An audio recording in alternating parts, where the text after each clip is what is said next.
Segunda Guerra Mundial en color.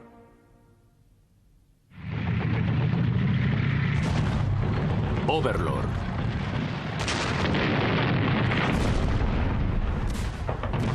Era 1944 y en el frente oriental las fuerzas de Hitler seguían retrocediendo hacia la frontera alemana.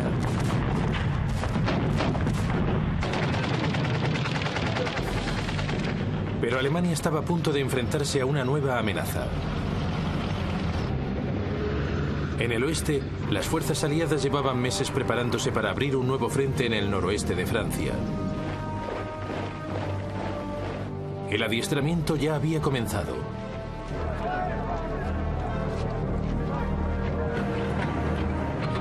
Pero era un ataque que Hitler llevaba mucho tiempo esperando. Su único problema consistía en saber cuándo y sobre todo dónde se produciría. El escenario estaba preparado para una de las grandes batallas de la Segunda Guerra Mundial, el Día D, el desembarco aliado en la costa francesa de Normandía.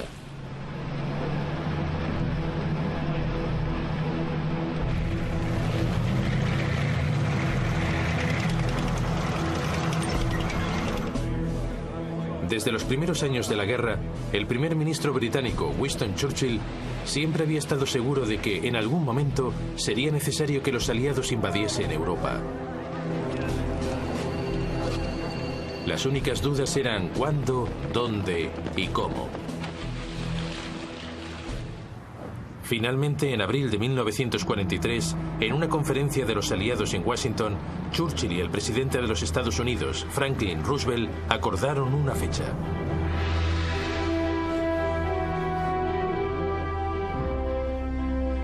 El Día D, o Operación Overlord, ya que así fue como se conoció formalmente la invasión de Francia, tendría lugar en el verano de 1944.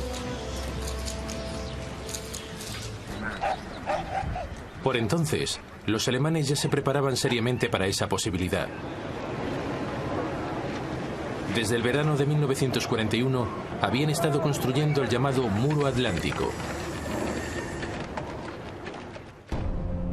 Era una enorme cadena de fortificaciones a lo largo de la costa europea, desde Dinamarca hasta la frontera con España. Habían construido baterías de artillería en las zonas de desembarco más probables. Habían minado y cubierto con alambre de espino las playas. Habían colocado obstáculos en lugares estratégicos para bloquear el desembarco. En el verano de 1942 se habían intensificado los trabajos en el Muro Atlántico. Hitler también había ordenado un aumento en el número de tropas en la región. El comandante general alemán en el oeste, el mariscal de campo Gerd von Rundstedt, había recibido 15 divisiones adicionales.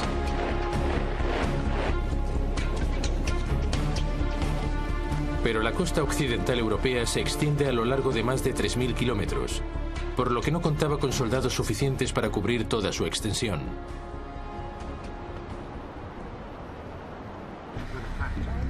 Von Rundstedt se enfrentó a una difícil decisión: ¿dónde debía posicionar sus fuerzas para maximizar su efecto? La cuestión desató agrios enfrentamientos entre los líderes germanos.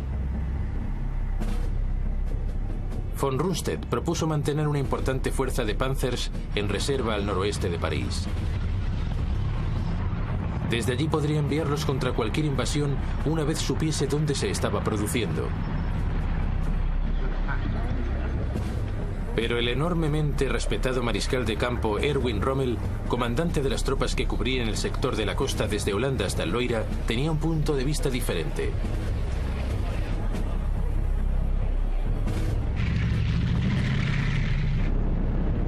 A Rommel le preocupaba el poder aéreo de los aliados.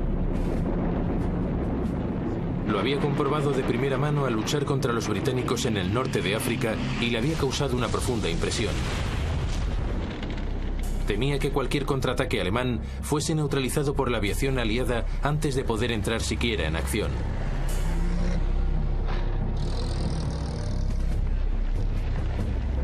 Rommel también había inspeccionado el muro atlántico de Hitler y le había parecido insuficiente. Eso le llevó a la conclusión de que el mejor lugar para posicionar los Panzers era lo más cerca posible de las zonas más probables de desembarco. De ese modo, cualquier invasión podría contenerse de inmediato antes de que llegase a pisar tierra. Hitler cedió a sus pretensiones. A Rundstedt se le concedió un pequeño número de fuerzas para mantener en reserva, aunque Hitler seguiría teniendo la última palabra a la hora de utilizarlas. El resto de tropas adicionales se diseminaron por todo el litoral atlántico, de acuerdo con los deseos de Rommel.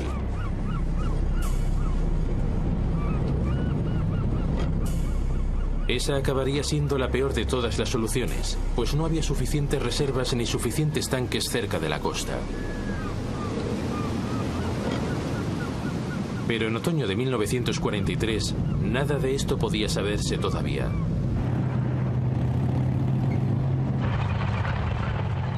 En Gran Bretaña, los estrategas aliados también lidiaban con el problema geográfico. ¿Cuál era el mejor lugar para el desembarco? Su principal responsable, el general Frederick Morgan, pronto comprendió que había dos opciones principales: el paso de Calais y Normandía. El paso de Calais era claramente su opción preferida. Ofrecía el trayecto más corto por mar y ofrecía también la ruta más corta y directa hacia Alemania. Pero también era la ruta más obvia, y Morgan sabía que los alemanes les estaban esperando. Por eso Morgan decidió cogerles a contrapié. El desembarco se haría en Normandía. Ese fue el principio de una enorme apuesta de la que dependería el destino de cientos de miles de soldados.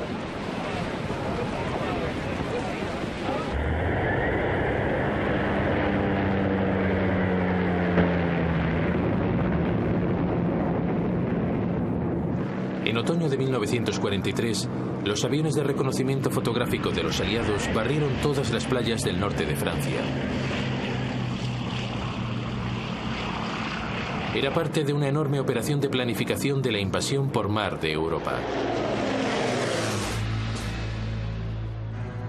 Las fortificaciones del muro atlántico fueron supervisadas por la resistencia francesa. Algunos hombres se arrastraron hasta la orilla para recoger muestras de arena y así probar si los vehículos armados podrían desembarcar sobre ella. El norte de Francia se convirtió en el litoral costero más reconocido en toda la historia bélica. Pronto quedó claro que cualquier desembarco necesitaría de algún tipo de instalación portuaria.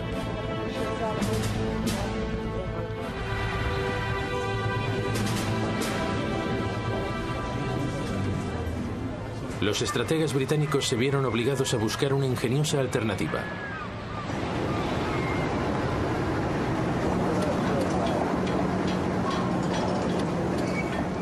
Construyeron gigantescas cajas de cemento vacías en Gran Bretaña para poder remolcarlas posteriormente hasta la costa francesa. Una vez allí se hundirían para formar un puerto artificial. Eran conocidas por su nombre en clave, mulberries, o matas de moras.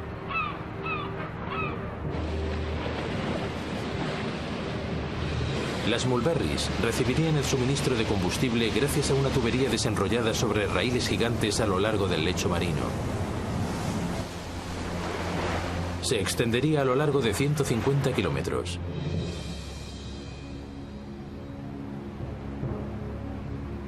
La estación de bombeo de la isla de Wright se camufló como una fábrica de helados. Solo quedaba un problema. ¿Cómo impedir que los alemanes llamasen a un número considerable de refuerzos antes de que los aliados pudiesen establecerse en tierra?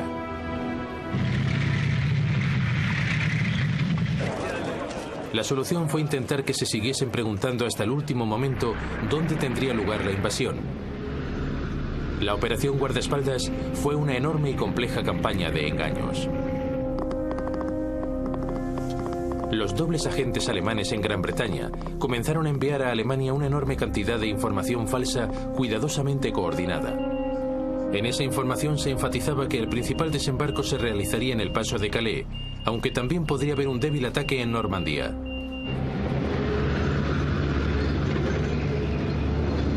Para enturbiar todavía más las aguas, el mando militar aliado creó una unidad ficticia, el llamado Primer Grupo del Ejército de los Estados Unidos, o FUSAG. Obviamente se estacionó en Kent, enfrente del paso de Calais.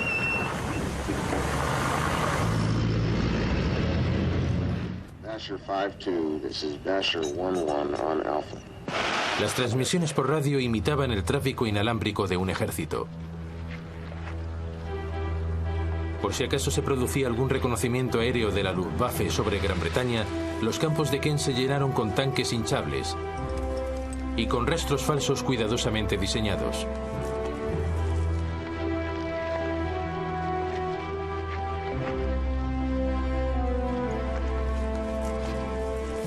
Había aviones de juguete realizados con maderas y lonas.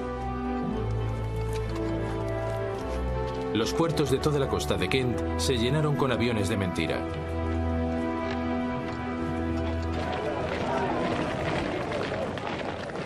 E incluso había soldados, aunque estos eran en realidad unidades de apoyo. A finales de 1943, los aliados nombraron al general estadounidense Dwight Eisenhower como comandante aliado supremo para la invasión de Europa.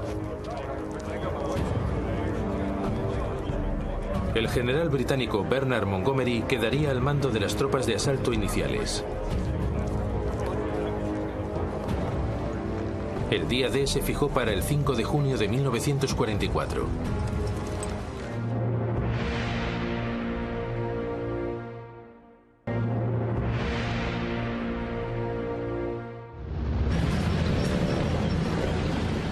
Conforme se acercaba la fecha de la invasión, el número de soldados aliados en Inglaterra aumentó hasta superar los 2 millones. Contaban con el apoyo de más de 3.000 tanques y 12.000 aviones.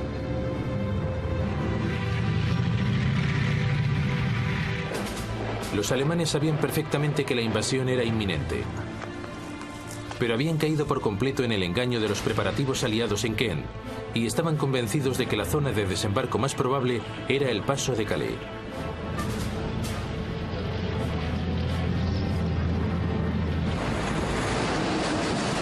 Todo parecía ir según los planes de los aliados. Las tropas fueron informadas. Pero entonces la climatología les dio la espalda. La lluvia caía con fuerza, la visibilidad era escasa y se desató un vendaval sobre el canal.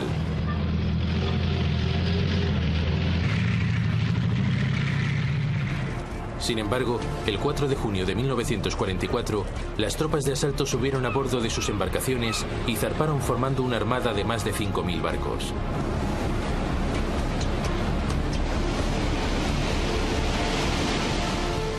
Pero la lluvia seguía arreciando, y ese mismo día, la invasión se tuvo que posponer.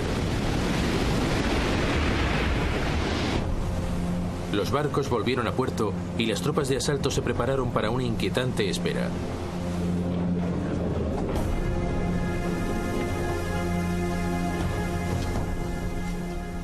A primera hora de la mañana siguiente, los mandos militares volvieron a reunirse. Los comandantes navales estaban decididos a seguir adelante. Pero los mandos de aviación tenían sus dudas. Les preocupaba que la visibilidad fuese demasiado escasa para poder proporcionar un apoyo aéreo eficaz. Tras un largo silencio, Eisenhower miró hacia el cielo. «Vamos allá», dijo.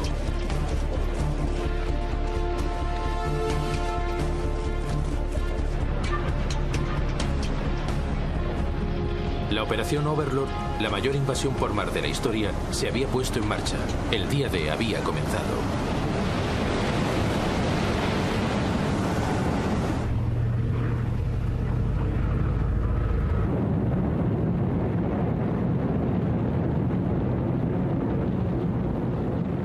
la 1:15 de la mañana del 6 de junio de 1944, la aviación británica llegó a la costa del norte de Francia.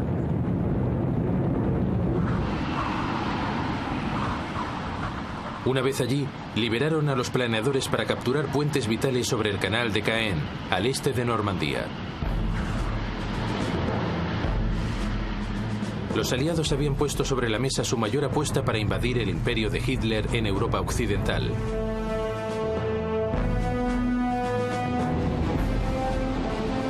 A 80 kilómetros más al oeste, los paracaidistas norteamericanos caían sobre el pueblo de Saint-Mère-Église.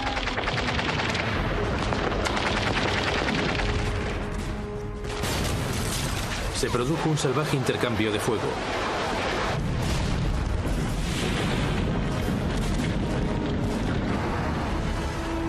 Pero 3 horas más tarde, el pueblo estaba en manos estadounidenses. Una de las batallas más cruciales de la Segunda Guerra Mundial se acababa de poner en marcha. 1 hora más tarde, los aterrorizados centinelas alemanes apostados en la costa de Normandía vieron cómo un enorme ejército surgía de entre la niebla. No habían recibido ninguna advertencia.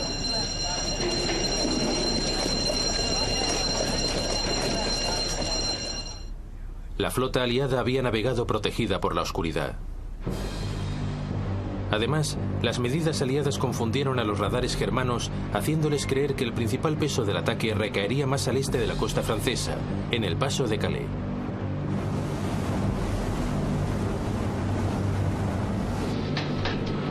Los buques de guerra aliados comenzaron a atacar las posiciones defensivas germanas en Normandía.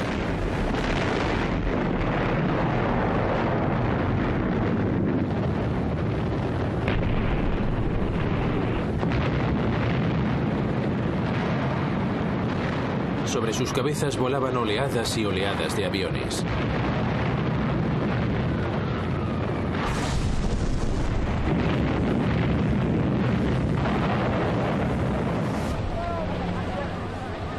Cubiertos por los bombardeos, las tropas de asalto se lanzaron hacia la orilla.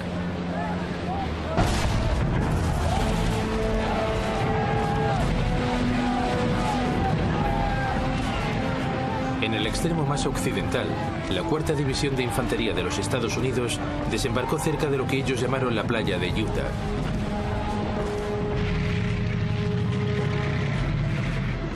Al cabo de 2 horas, habían logrado contactar con los paracaidistas que habían aterrizado en Saint-Mère-Église.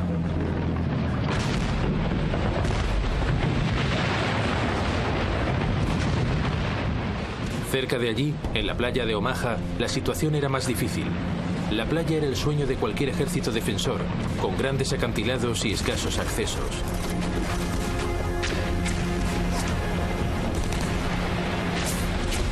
Las ametralladoras germanas acribillaron a la 1ª División de Infantería mientras se adentraba en la playa.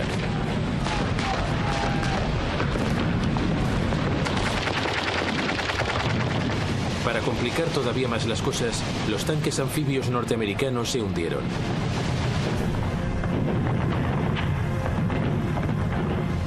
Los soldados quedaron atrapados en la playa. Se avecinaba un desastre.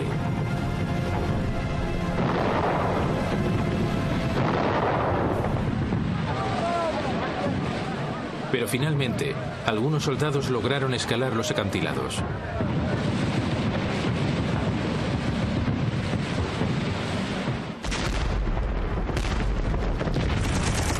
Y en contra de todas las previsiones, los soldados norteamericanos resistieron en la cabeza de playa.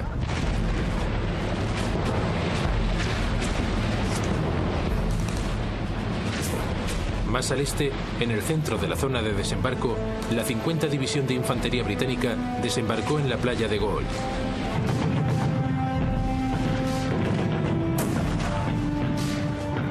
También ellos se encontraron con una salvaje descarga de fuego.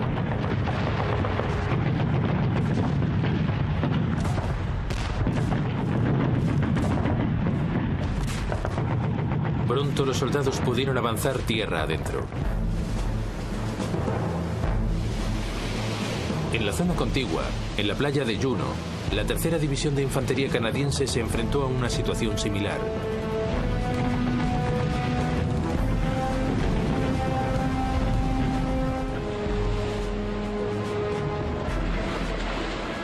Por último, en el extremo del flanco izquierdo, en la playa de Sword, la tercera división de infantería británica se topó con escasa resistencia.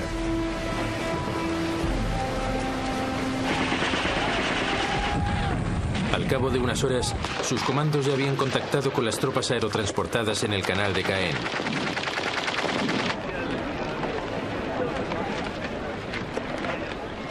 A primera hora de la tarde, los aliados habían conseguido establecerse con éxito en todas las cabezas de playa.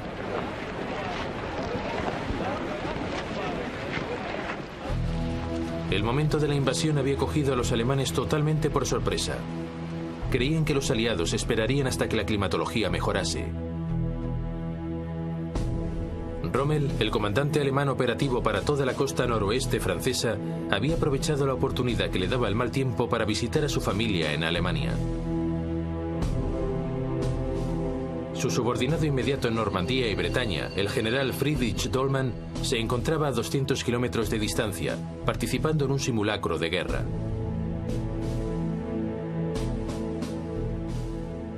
Solo el comandante alemán para el conjunto de Europa Occidental, el mariscal de campo Gerd von Rundstedt, estaba en su cuartel general. Pero necesitaba el permiso de Hitler para enviar sus panzers al campo de batalla. Sin embargo, Hitler estaba durmiendo y sus ayudantes no le despertaron. Hasta el mediodía el Führer no se enteró de la invasión, pero no se la tomó en serio. Seguía convencido de que el principal ataque se produciría en el paso de Calais. Creía que lo de Normandía no era más que una treta.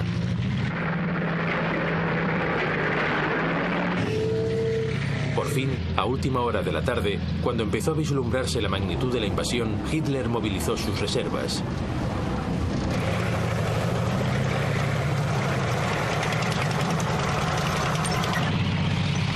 Pero estaban demasiado lejos para proporcionar un apoyo inmediato.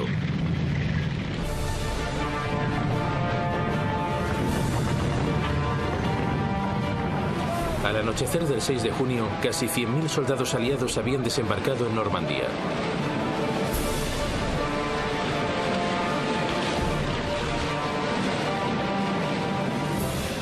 Había sido una extraordinaria hazaña en cuanto a estrategia, ingenio y valentía. El primer día de la gran apuesta aliada había dado sus frutos. Pero era solo el principio. Ahora tenían que asentarse, fortalecerse y avanzar a través de Europa.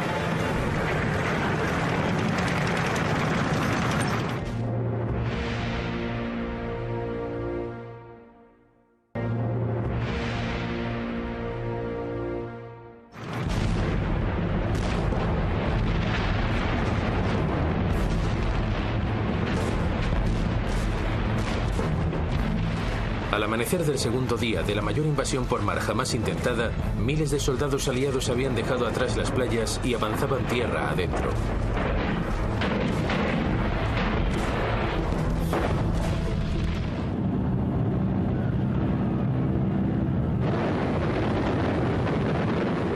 La Fuerza Aérea Aliada les ofreció un apoyo crucial. Cuando llegaron los panzers de refuerzo de von Rundstedt, estaban tan diezmados por los ataques aéreos que fueron incapaces de organizar un contraataque relevante.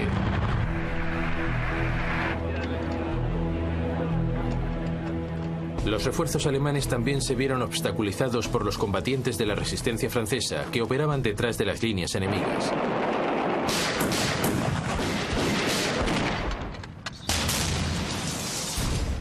Tendieron emboscadas a convoyes de soldados y volaron puentes. Como resultado, la división SS Panzer Das Reich tardó más de 2 semanas en completar un viaje que debería haber durado apenas 3 días. Sus soldados descargaron su furia contra la población civil francesa.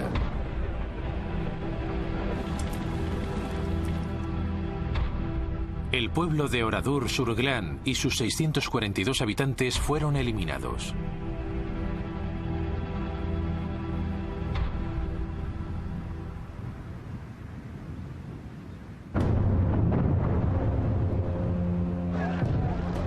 Tras 4 días de combate, todas las cabezas de playa aliadas habían conseguido establecer contacto.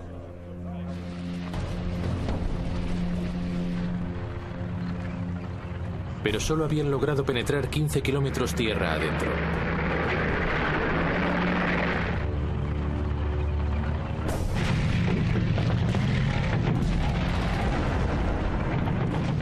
Al fin, 6 días después del desembarco, el comandante británico, el general Montgomery, emprendió un gran ataque contra la ciudad de Caen, de gran importancia estratégica.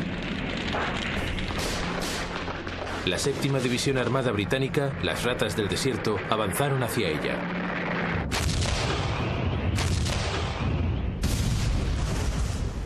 Pero su avanzadilla se topó con 4 tanques Tiger alemanes.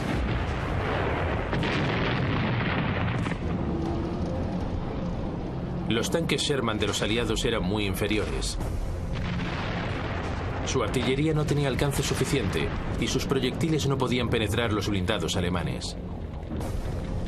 Y eran especialmente vulnerables porque muchos se alimentaban con gasolina y podían arder en llamas si les alcanzaba un proyectil.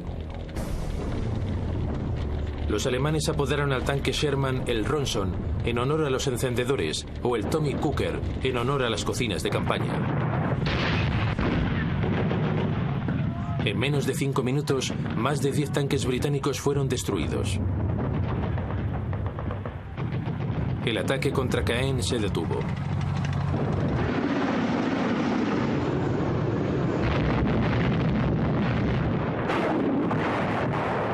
Superados por los tanques alemanes, los aliados confiaron en su poderío aéreo y en la artillería.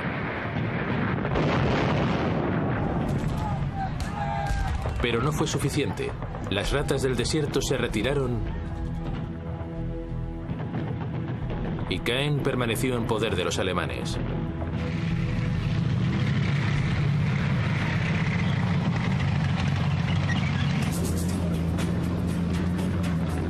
Mientras tanto, más al oeste, las fuerzas estadounidenses avanzaban hasta el igualmente importante puerto de Cherbourg.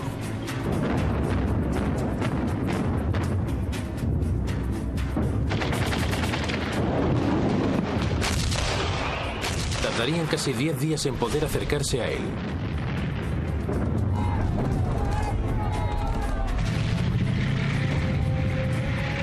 La climatología no les ayudó.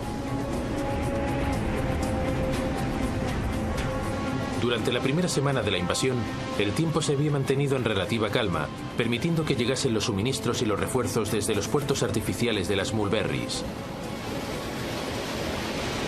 Pero ahora el tiempo había cambiado. Los temporales azotaban el Canal de la Mancha. El puerto estadounidense en Omaha quedó destruido. El otro puerto, en el sector británico, quedó gravemente dañado y estuvo inactivo durante varios días. La llegada de refuerzos se retrasó. Eso significaba que el puerto de Cherbourg era un objetivo todavía más vital. Ante la llegada de las fuerzas estadounidenses, la guarnición germana opuso resistencia.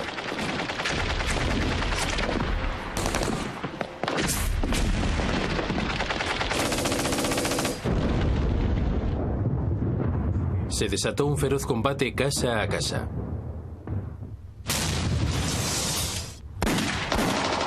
Los aliados tardarían una semana en conquistar la ciudad.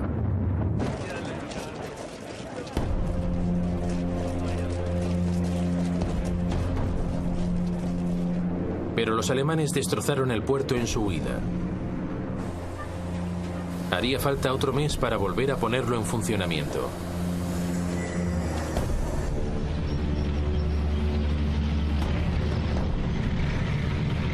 Mientras tanto, Montgomery lanzaba otro ataque contra Caen.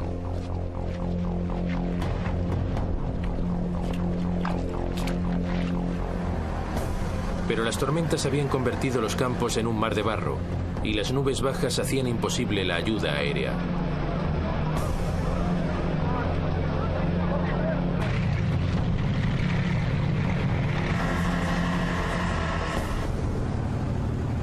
complicar todavía más las cosas, los alemanes encargaron la defensa de la ciudad al recién llegado segundo cuerpo de élite SS Panzer.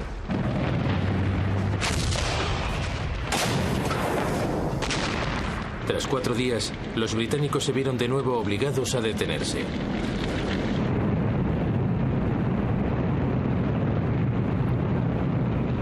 Cuando las nubes se disiparon, casi 500 bombarderos aliados devastaron la ciudad.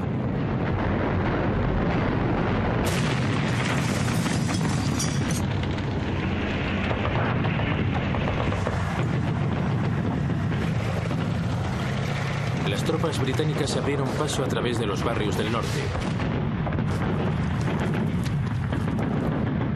Pero las ruinas constituían posiciones defensivas ideales para los alemanes.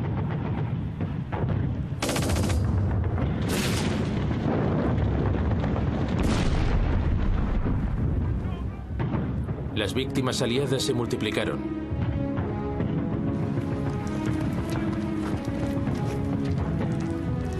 Tras 48 horas, el ataque fue suspendido una vez más.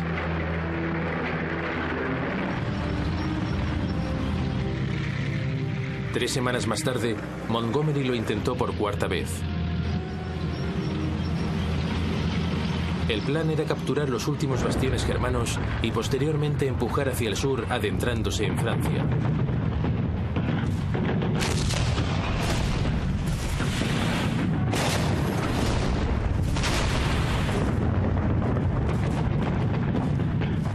Tras 2 días más de combates, la ciudad fue finalmente conquistada. El camino parecía quedar abierto para que los tanques británicos avanzasen hacia el sur y se adentrasen en Francia.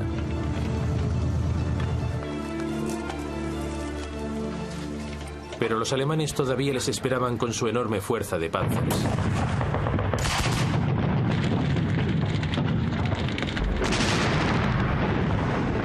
El avance británico volvió a detenerse.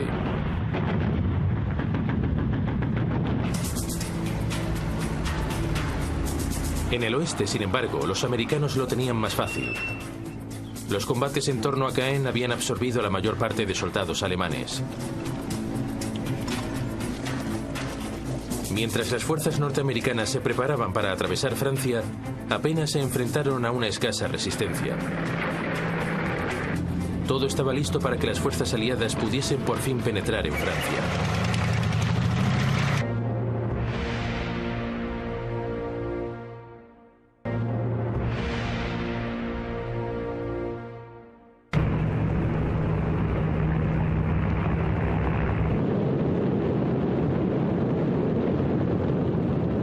A las 9:30 de la mañana del 5 de julio de 1944, más de 1.800 aviones aliados bombardearon una franja de 6 kilómetros del frente alemán al sur de Cherbourg.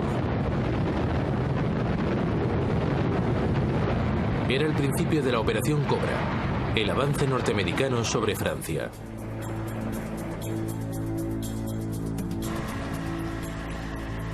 Los defensores germanos se quedaron boquiabiertos ante la magnitud del ataque. Aunque lo mismo le pasó a algunos de los soldados norteamericanos. El plan era que los bombarderos volasen desde el este, en paralelo a la línea de frente estadounidense, para minimizar el riesgo de bombardear a las tropas norteamericanas. Pero la mayor parte de la aviación acabó encima de las líneas norteamericanas. Las bombas se quedaron cortas. Como resultado, murieron más de 100 soldados estadounidenses.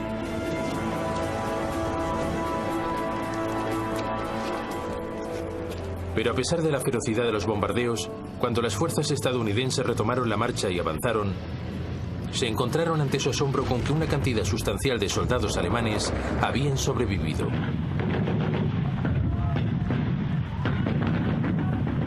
Los supervivientes opusieron una pertinaz resistencia.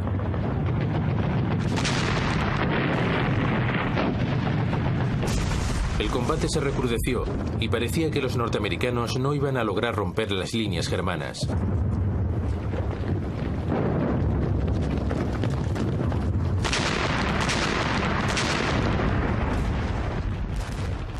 Pero entonces las defensas alemanas se resquebrajaron.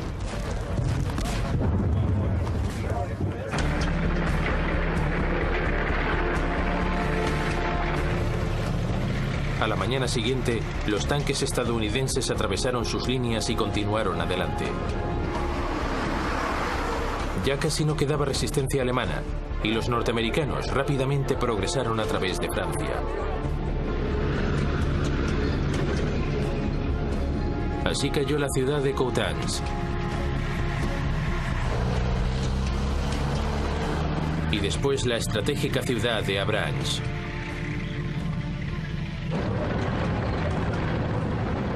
A medida que los aliados proseguían su avance, contaban con la ayuda de la confusión entre el alto mando alemán.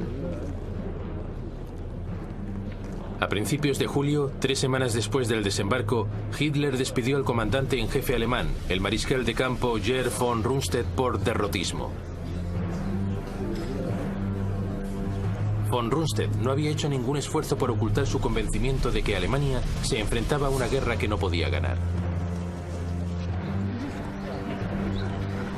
Fue sustituido por el mariscal de campo Wernher von Kluge, recién llegado del frente oriental, pero con escasos conocimientos del noroeste de Francia.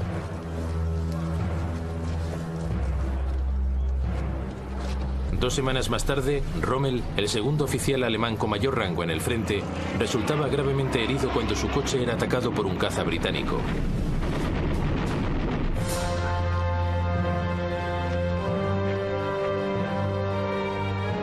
Cuando la confusión reinaba ya entre el mando alemán, se produjo un intento de asesinato contra Hitler. El 20 de julio de 1944, un aristocrático héroe de guerra desilusionado, el coronel Klaus Schein Graf von Stauffenberg, colocó una bomba en una de las barracas del cuartel general de Hitler en Prusia Oriental.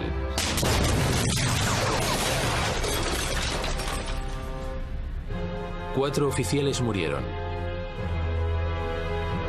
Pero Hitler, gracias a la protección de una pesada mesa de conferencias de roble, apenas sufrió heridas leves.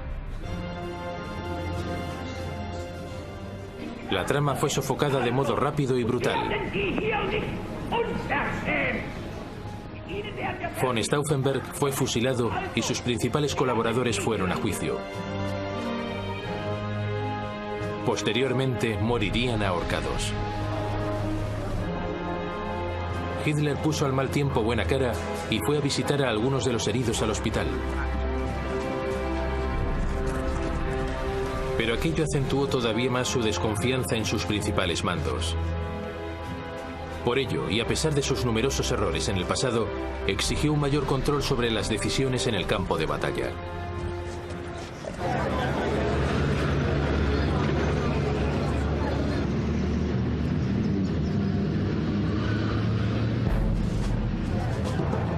De vuelta en Francia, el general Georges Patton, de nuevo al mando de una verdadera fuerza de combate, ordenó a sus tropas que se abriesen en abanico. Así conquistaron Reims, Mayenne y se dirigieron a Le Mans. Se estaba acercando a la retaguardia de las fuerzas alemanas que todavía luchaban contra británicos y canadienses cerca de Caen.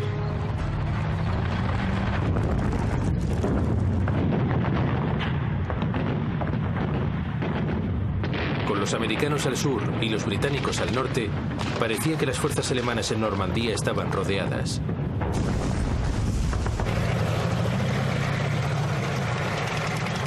Hitler emitió su orden habitual de que no debía haber una retirada, pero a medida que la soga aliada se cerraba sobre ellos, los alemanes empezaron a huir.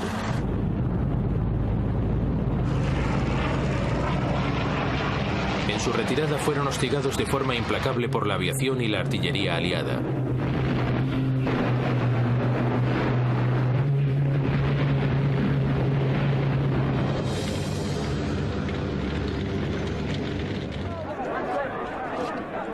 Finalmente, el 20 de agosto de 1944, las fuerzas aliadas procedentes del norte y del sur se encontraron. La llamada Bolsa de Falaise, en honor al pueblo francés cercano, se había cerrado.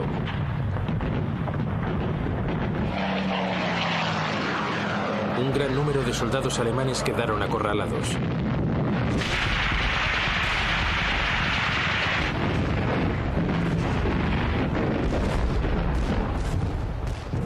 Más de 10.000 alemanes murieron atrapados dentro de la pinza aliada.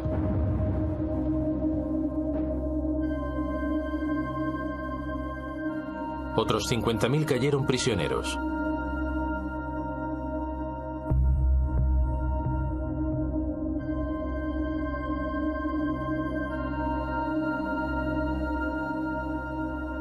El ejército alemán de Europa Occidental estaba sumido en el caos.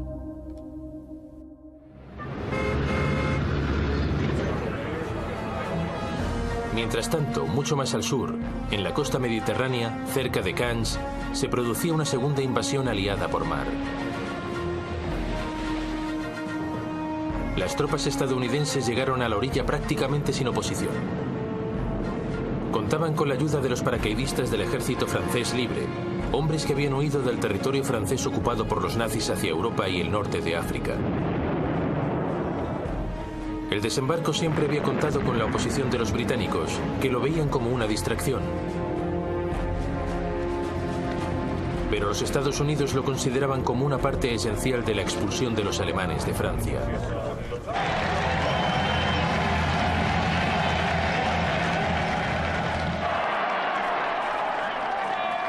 Las tropas fueron recibidas por una población en éxtasis.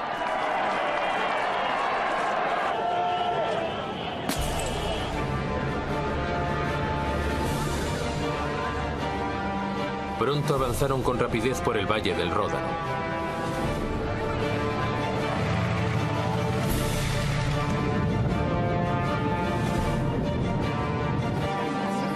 Lyon fue liberada el 3 de septiembre de 1944.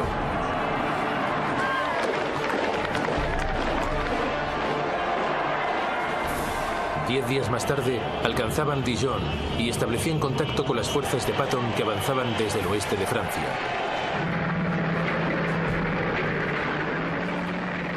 Las unidades germanas estacionadas en la región huyeron.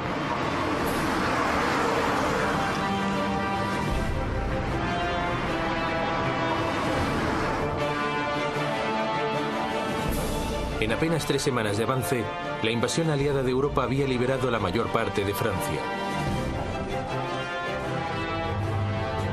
Solo quedaba París, donde los combatientes de la resistencia francesa se habían sublevado ya contra la ocupación alemana. Parecía como si ya nada pudiese impedir que la avalancha aliada continuase hasta la frontera alemana.